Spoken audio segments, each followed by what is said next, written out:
KPBS On Demand is supported by the San Diego County Toyota dealers, presenting the new 2025 Camry with refined design and performance. Visit your local Toyota dealer to learn more about all the features the new 2025 Camry offers. The San Diego County Toyota dealers. We make it easy.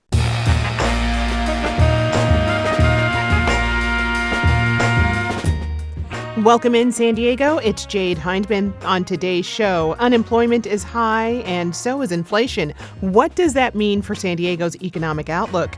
This is KPBS Midday Edition, connecting our community through conversation.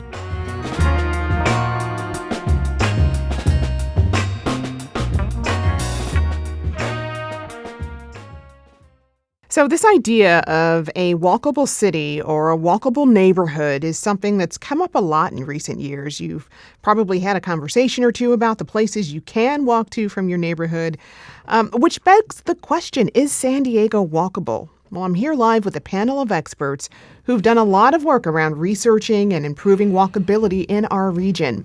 Bruce Appleyard is a professor of city planning and urban design at San Diego State. Professor Appleyard, welcome.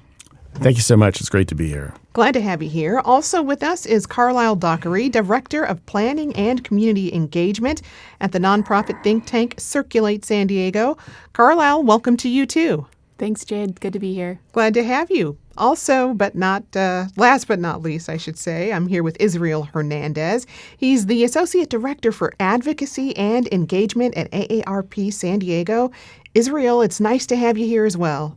Thank you for having me. Glad to have you here. So there's this million-dollar question. What does walkability even really mean? And I know you all have your own perspectives on this. So Professor Appleyard, I'll start with you. Well, I'll say we need to think about making walks feasible, safe, and also enjoyable. So, and walkability can do so much for our community. It's really about our health, our wealth, our community, our environment, and our equity. In terms of health, we're talking about health and safety. We have almost 8,000 people killed a year in the U.S. who are pedestrians. But it's also about our public health. It's about getting exercise and lowering chronic disease in our communities by letting people walk.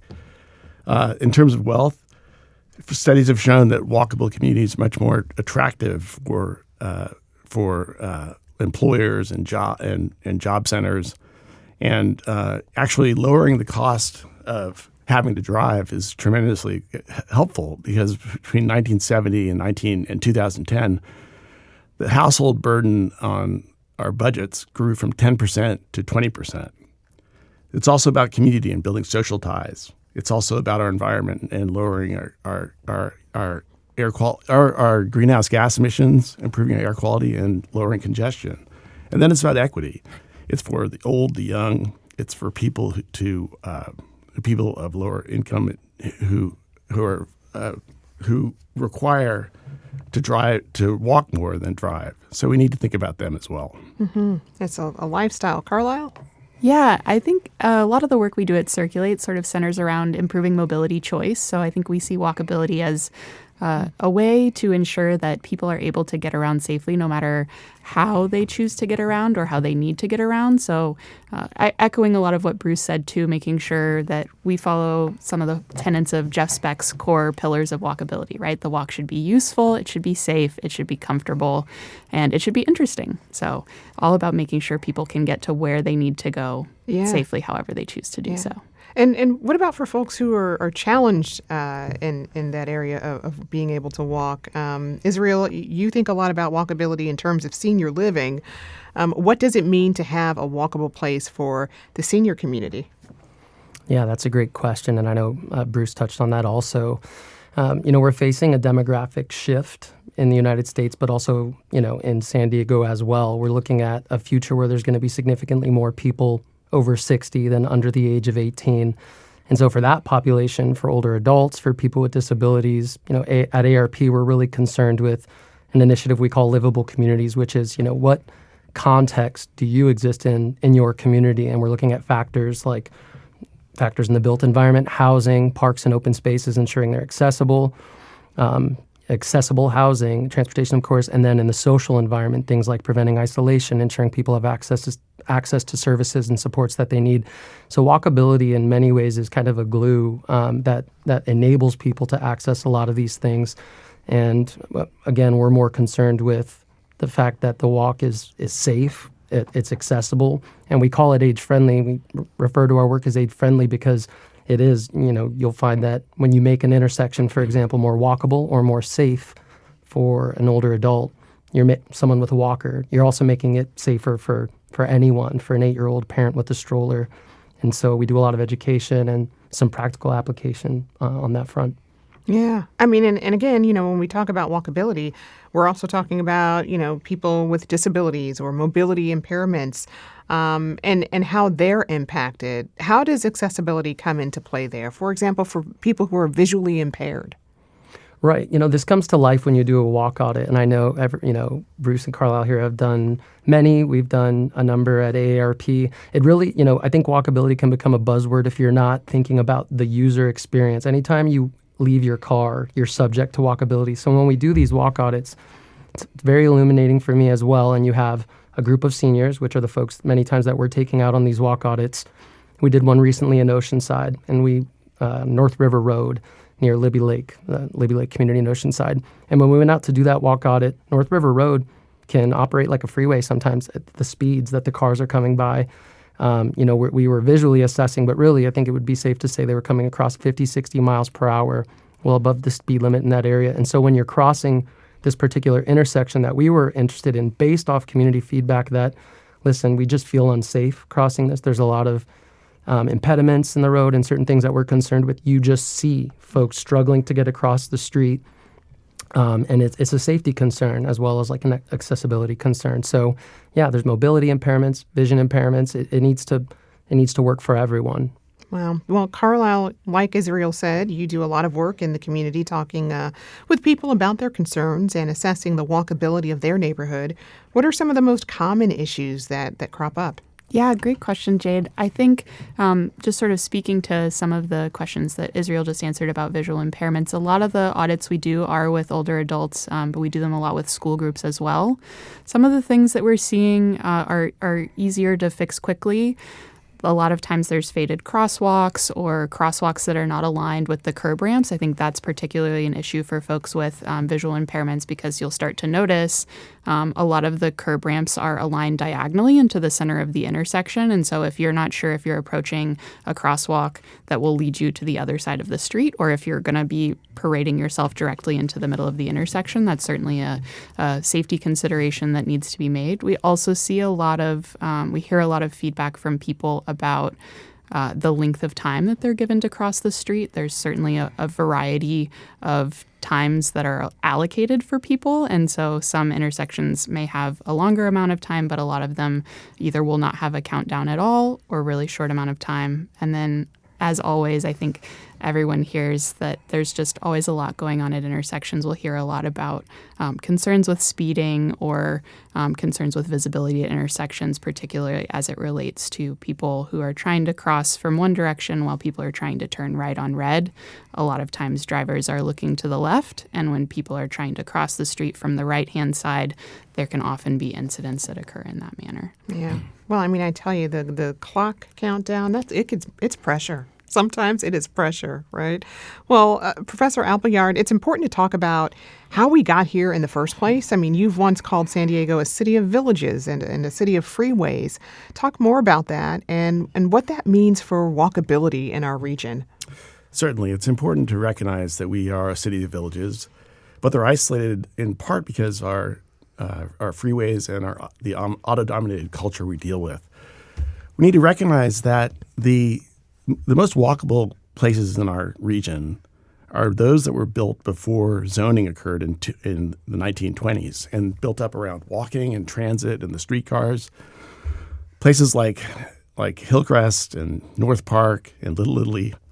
And we need to recognize how we need to get back to that place where we're building up retail corridors in conjunction with high-density housing and and single-family homes so that people can actually walk from place to place. And I think there are new things on the horizon, such as SB 79, which will help build up areas around transit stations that will help us create more nodes of walkability that can be connected by transit.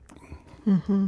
And we're going to talk about SB 79 a bit later, too. But, what conditions are needed to make a place walkable? There are trees, good sidewalks. What else? Well, in my book, Livable Streets 2.0, I talk about two main things. One is about getting people along the street and getting people across the street. So along the street, you need to have adequate walkway space, enough at least to have a couple be able to pass another person coming the other way, or actually two couples passing each other. So something between the size of 6 to 8 feet. And then in commercial corridors, we need to think about having 10 to 20 to 15 feet and having a healthy buffer that helps buffer people from the traffic. To get across the street, you need to think about breaking up the task and shortening the distance through like curb bulb outs, median crossing, and preferences for pedestrians to cross the street. But key to all this is the need to have it be a feasible walk that people really want to go from one place to the other. So you need to have mixed-use environments that have people's homes close to their retail environments, and that they'll actually want to walk from place to place. So we need to think about making things feasible, making the walk feasible, making it safe, and also making it enjoyable. Mm-hmm. Well, Carlisle, Israel, anything to add to that? No, Bruce summed it up really well. I think a lot of times it can be the answers that seem most obvious, right? You want to be able to go somewhere interesting. You want to feel safe. You want to feel comfortable. And you want there to be amenities along your route. Like a lot of things that come up when we're talking to people as well. You touched on, is there shade? There's also oftentimes a lack of places for people to sit. There are times that people want to be spending time outside, and it's actually very hard to do so because along the walk there's no place for people to sit and rest or to just sit and hang out. Quick build demonstrations and little placemaking activities like parklets can help do a lot in that area too. Yeah, I would definitely agree with what they both shared. And then I would also add just, this other element when you think about an increasingly large older adult population is, there will be a point where many people are no longer driving and, are no longer able to drive. And so ensuring that we're building communities, retrofitting communities with walkable streets to combat isolation. I know KPBS has reported that currently there's over 100,000 senior orphans, and that's older adults that don't live within close vicinity of support or family. And in recent conversations with some partners, particularly San Diego Seniors Community Foundation, and a study they're doing, they found that that number is going to increase to almost 230,000 senior orphans in coming years, enough to fill Petco Park 2 times over. And so the point being, how a question we should ask ourselves is how are we ensuring that we're combating isolation of the seniors of today and then the seniors of tomorrow? And a big part of that is making streets walkable. We hear that a lot at events, listening sessions. Wow, I'm so glad this was near my apartment. This is the first time I've gone out in a couple of weeks. And that sounds dramatic, but that really is what we're hearing from a lot of seniors from around the county. Yeah, that's such an important point. A question for all of you, because, driving culture is a big part of San Diego. In fact, we asked Reddit at r/San Diegan what they thought about walkability. And there was a big consensus that San Diego is very car dependent. One of the top rated comments read, it's walkable from wherever you park your car. So what do you make of San Diegans' independence of cars or dependence, not independence, but dependence of cars rather? Carlisle? Yeah, I think I'll take a moment to plug. Comes at a really exciting time, this question. Miracle Walks, a nationwide organization, is leading the campaign, which is actually next week, National Week Without Driving. Starts September 29th, runs for a week. So it's a good opportunity for anybody who is convinced that San Diego is car-centric. I agree. It is definitely built around cars. I think also that it can be a lot more walkable than some people realize. So National Week Without Driving is a good opportunity to, if you have the ability to test out, even if it's a couple days, not a couple weeks, or not a full week. Just give yourself the chance to try walking your commute or taking the bus or taking the bike and see what it actually might be like in your neighborhood, or what other folks who might live in your neighborhood are going through if they don't have access to a car, or if they're getting around in another way. So I think that it's a cool challenge I try to participate in every year, and it's just a good way to learn a little bit more about how your neighbors are getting around. Yeah. Professor? Yes, I'd say we have a very exceptional transit system throughout our region, and we should try to take advantage of that as much as possible. We do have a lot of we're very freeway rich, and everything's very freeway close, and pretty much every car you encounter on the surface streets has probably been just on the freeway traveling at 60, 70, 80 miles an hour. So it's a thing we need to deal with. We need to make sure our streets are safe for our walking. But we could really leverage our transit system and build up around the transit systems more through such measures as SB 79, and also in our own community plan updates. And for example, we could probably do a better job in the Claremont community plan update, where we allow for more development around the transit stations itself. And then we create a culture where people can take transit and walk in our different villages throughout the region. But why is San Diego such a freeway-rich, car-dependent area in this beautiful part of the country where it seems obvious that you would want to make walkable neighborhoods? In the planning process, why was it planned this way?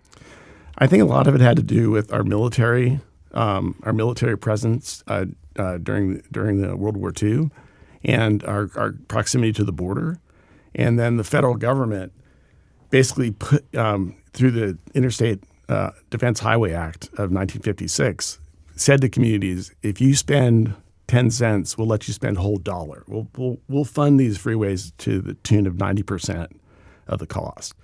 So people overbuilt freeways because of that.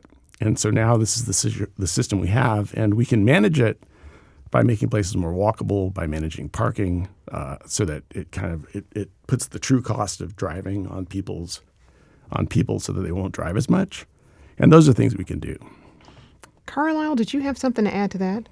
No, I agree with Bruce. You always have to follow the money. I think it has been definitely something that it's a hole we're sort of trying to work ourselves out of. The freeways, you can sort of tell. I think I had this conversation with Juliana when we were getting ready for this, but a lot of times a neighborhood can feel really walkable until you reach the freeway on-ramp. And so I think often about a walk we did with the Serving Seniors folks in downtown San Diego.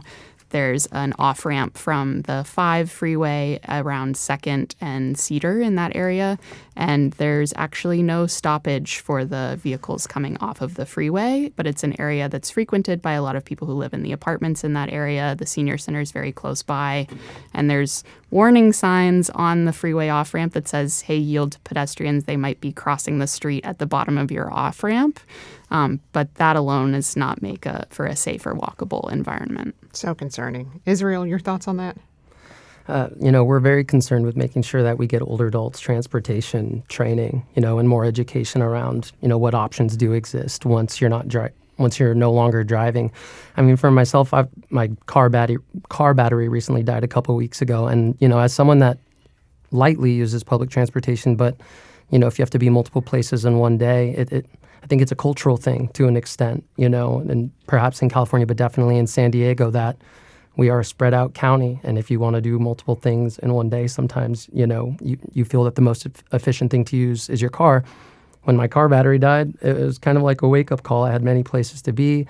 Lyft is a knee jerk reaction many times, but we're also talking with a lot of seniors that are saying we can't afford that. AARP is currently doing a study specific to San Diego where we're looking at what is the posture of older adults as it relates to how, their relationship with transportation, their cars. And we heard that the number one thing that people anticipate when they're no longer able to drive is that someone will drive for them. So it points back to the car again, and this idea that we need to help increase education around other options as well.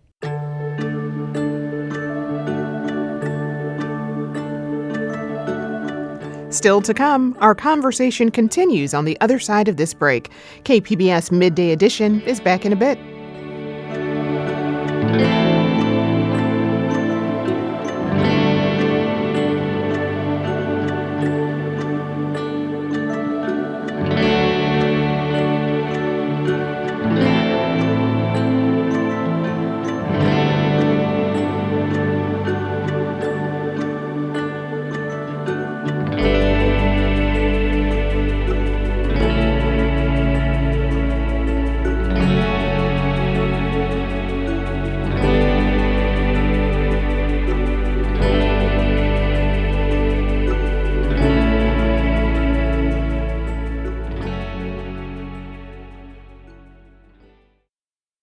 Thanks for sticking with us. This is KPBS Midday Edition. I'm Jade Hindman.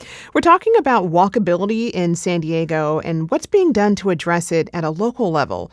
We're here with Bruce Appleyard, professor of city planning and urban design at San Diego State, along with Carlisle Dockery, director of planning and community engagement at Circulate San Diego, and Israel Hernandez, associate director for advocacy and engagement at AARP San Diego. From a policy standpoint, what is San Diego doing to make our city more walkable, and even the county for that matter? I imagine it is a tough needle to thread. Israel? One bright star I think I could definitely point to is County Aging and Independence Services. You know, they do a lot of great education around complete streets. In fact, they created a complete streets toolkit for older adults. And, you know, going back to an earlier question you had about like this culture, this car-centric culture, I think the education is a really key component in making more folks aware about what walkability is. You know, from that standpoint, I think that's really positive. Something else that you could point to would definitely be the City of San Diego's Complete Streets policies. I understand it was the first Complete Streets policy in our region. And while, you know, I think many folks want to see those policies get strengthened and built upon, it is a good framework because, you know, the reality is, as Carlisle mentioned, you know, follow the money. Until many of these changes become policy and people start to look at areas they plan to build or they're retrofitting and then implement complete streets policies, that idea that you're going to make that area work for everyone, particularly for the pedestrian, I think that'll really be the shot in the arm to change, to making more tangible built environment changes. And tell me a little bit more about Complete Streets. What is that exactly? What does it look like? Complete Streets is a principle, a planning policy framework that essentially says that when you're looking at an area, whether you're doing this retroactively or you're looking to do new development, you're ensuring that roadway, the sidewalks, everything that would be a part of that street works for everyone, not just this car-centric, road-centric design build that would really complement the car. And if you look at certain parts around the county, it becomes more evident why we need complete streets. If you look at a bus stop that does not have a sidewalk, let's say, and those do exist in certain parts of the county, that's a pretty clear indicator there that if there were complete streets planning principles in place or a complete streets policy, that would have been addressed when that area was built. So ARP, for example, it's new to a lot of jurisdictions. So we have at the national level like a model complete streets policy language that through our work with cities, counties, we really encourage them to use as a framework to adopt these policies. Carlisle, what are you seeing the city and county do? Yeah, I think one of the initiatives that comes to mind for us is Vision Zero. SanDieg just recently released their Vision Zero action plan. And it obviously, for anyone who's not familiar, Vision Zero is the goal of eliminating any traffic-related fatalities, whether that's pedestrians, bicyclists, vehicle users themselves. And so we're hopeful to see a lot of really positive changes come out of that report. In that same vein, Circulate and Families for Safe Streets San Diego do a lot of advocacy around something that we call the Fatal 15. So that's identifying the 15 most fatal intersections for pedestrians and bicyclists in City of San Diego, and then advocating to the City of San Diego to make actionable changes in the near term to those intersections. I think sort of the point that Israel made earlier about improvements that you make for older adults in terms of walkability benefit everyone. The same can be said for improvements related to Vision Zero and traffic calming, right? Things that can be done to slow down traffic and make things safer for pedestrians and bicyclists also make it safer for people who are driving and who need to drive. And I think that part sometimes can get overlooked in Vision Zero. A lot of the people who are, Bruce quoted some of the fatality numbers earlier, a lot of the fatalities we see in San Diego are people who are pedestrians and bicyclists, and they're certainly overrepresented in those numbers, but also the greatest number of people who are dying in traffic fatalities each year in San Diego County are people who are either driving or passengers of vehicles. And so Vision Zero improvements, traffic calming improvements do a great deal to improve safety for those folks as well. Well, Professor Appleyard, let's talk about density here because KPBS reported that San Diego is building a lot of new homes in some of its most walkable neighborhoods. tell me a bit about that. Because, in fact, California lawmakers recently cleared the way for Senate Bill 79, as you mentioned earlier. Mm-hmm. So tell me a bit about that. Yeah, it's very important. Density and of course, also a mixture of uses for places to walk to are really a key component to this as well. And with density, usually you have lower parking availability. So people then have options to go into transit, bicycle, and walk. And we need to keep supporting that because our region, we have great weather. And by building up density, especially around transit nodes, we can help create this walkable future for our community where people can leave their homes, walk down to the on the main street mixed-use commercial corridor, do their shopping, take care of business, get on a trolley, get on a bus, get to their destination, and walk there as well. So these are things that are all really important. And as I mentioned, one of the biggest problems that undercut our walkability was our zoning that separated uses and took away the proximity between one place to the other. And so if we can build more densely in mixed-use areas around transit stations, we can help overcome this freeway-dependent, auto-dominant society we have. What do you all think people aren't always thinking about when we talk about walkability? Israel? I'll go back to aging. I'll while sometimes when I mention walkability to folks again, they'll, again, it could be a buzzword if you're not really thinking about it in the context of how you are walking. The moment you get out of your car, wherever you arrive, you are subject to walkability, to the safety of the street. So what I would ask people, it's one of those things, and I think I heard this on a Circulate walk audit, like once you see it, you can't unsee it. And I think that's very true. I can't go to an intersection now without noticing, that older adult really had to hustle to get through the last 3 seconds of it. So what I would ask folks is just when you go out to walk, just consider these factors. Does it feel safe? And then think about all those things. And then if you want to take it a step further, organize your own walk audit. We have a great walk audit toolkit a number of organizations do on our Livable Communities website. And it's a great, start to finish toolkit to kind of learn not just how to conduct a walk audit or the things to consider, but what do you do with that information? How do you take it further and how do you advocate for change? Where can you find that? Just AARP.org? What? AARP, if you were to just Google, I don't have the link to the guide in front of me. That's horrible. But if you were to just Google AARP Livable Communities Library, all of our toolkits will be there. And we have a number of them, but we have a transit audit toolkit that we also developed with Circulate San Diego. Walkability is absolutely applicable there. But I would encourage folks to dig a little deeper. And then if you want to take it even further, find out if your neighborhood association is conducting walk audits. And if not, perhaps look to organize something like that with friends or other community members. Well, Carlisle, what are your thoughts? Yeah, I think one of the things that I've been trying to do more often is when I'm walking spaces, again, like Israel said, I have trouble turning it off. My friends who walk with me now try mostly to tune me out as I'm pointing out all of the things that are wrong with the intersection. I also try and look at the positive things, right? Noticing what the city is doing well. But I think one of the frames I've been trying to do more recently is to just, as I'm walking through an intersection, really center myself in how much space there is. The roadway is the public right-of-way, right? And so theoretically, this is public space that we're all utilizing, we're all paying for with our tax dollars. It's interesting to see how small you feel in some of these intersections, how wide they might be. Count how many lanes you're crossing. Sometimes you can sort of lose track of and parking lanes count too, right? How much space am I having to travel and how much of the roadway is dedicated to different modes of transportation? How wide is the bike lane relevant to a lane of traffic? How wide is the sidewalk relevant to those things? And also listen to the sounds, right? I recently went to New York City, went to one of their open street events.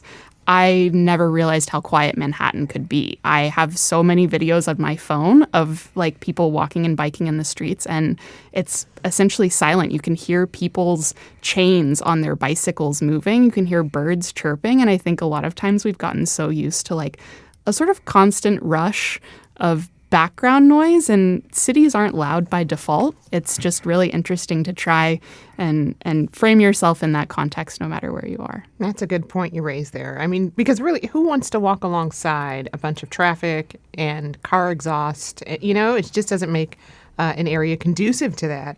Professor Appleyard, what are your thoughts? Well, I agree with Carlisle and Israel, and showing how large our infrastructure for driving is really important. It's been an auto-oriented culture designing our roads for so long, and noise is a major intrusion. Noise is very harmful and disturbing to everyone. So I think one of the things I would also say is we need to think about the health, wellness, and joy of walking, and how much happiness it could actually give people, and giving people independent mobility, especially children and the elderly. So I think these are things we really need to think about as we go forward, that it's much more than just health or safety. It's also about wellness and community building, and the ability for us to meet neighbors and to get to know our community and to understand our community more, and from our equity perspective, to make sure that people from all ranges of our society have access to a healthy, joyful walk. Well, what you said there brings me to something else that a commenter on Reddit said. They said, walkability is extremely important to me since it helps me engage with neighbors and take pride in my neighborhood. I also believe that the more walkable an area is, the healthier its inhabitants are, and it helps reduce localized pollution. Talk a bit more about some of those, the health impacts, and also in particular mental health impacts. Professor? Absolutely. No, we show that people are less stressed if they walk. They have lower chances of getting chronic diseases. And I just go back to a study my father did over 50 years ago, looking at the connections across streets with different levels of traffic. And with lower levels of traffic, there's strong social connection and cohesion across the street. And there's important community building that can happen. And in my study with children, looking at those who walked or were driven to school, the children who walked or bicycled had a much stronger sense of community, a much stronger sense of place, a much stronger connection with their environment. So health and wellness, joy, and a sense of community and better social cohesion is all really important, and something we can get from a more walkable region. Yeah. Well, to end this on a fun note, let's do a quick fire round here. Favorite place to walk to or spot to walk? Israel?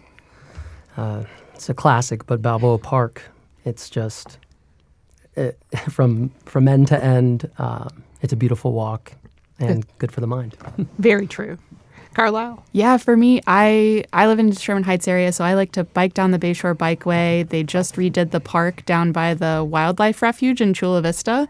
There's a lot of really great waterfront trails down there, and so I like to walk from there to, there's a couple of other parks along the waterfront and back, but it's lots of natural landscapes and birds and flowers and waterfront. Very nice. Professor Appleyard? Well, we live in Middletown, and my wife and I like to take walks down to Little Italy and have a nice leisurely dinner or walk back, and also go up to Hillcrest and North Park. Again, we really enjoy those connections we have with these walkable communities in our neighborhoods. Excellent. Well, I've been speaking with Bruce Appleyard, Professor of City Planning and Urban Design at San Diego State. Also, Carlisle Dockery, Director of Planning and Community Engagement at Circulate San Diego, and Israel Hernandez, Associate Director for Advocacy and Engagement at AARP San Diego. Thank you all so very much. Thank you, Jade. Thank you, Jade.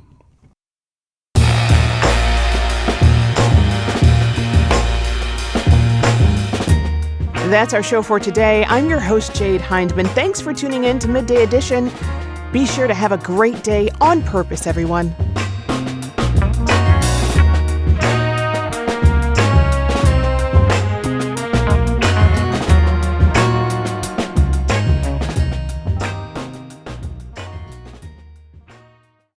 I'm Kinley Walsh-Lawler, President and CEO of Parks California. Across California, parks are places where nature and community come together. Through Arts in California Parks, artists and culture bearers are creating murals, performances, and cultural programs with local organizations that reflect community stories and deepen our connections to these landscapes. From music in neighborhood parks to murals that celebrate heritage, these projects remind us that parks are more than just open space. They're living galleries of creativity and belonging. Learn more at parkscalifornia.org/arts.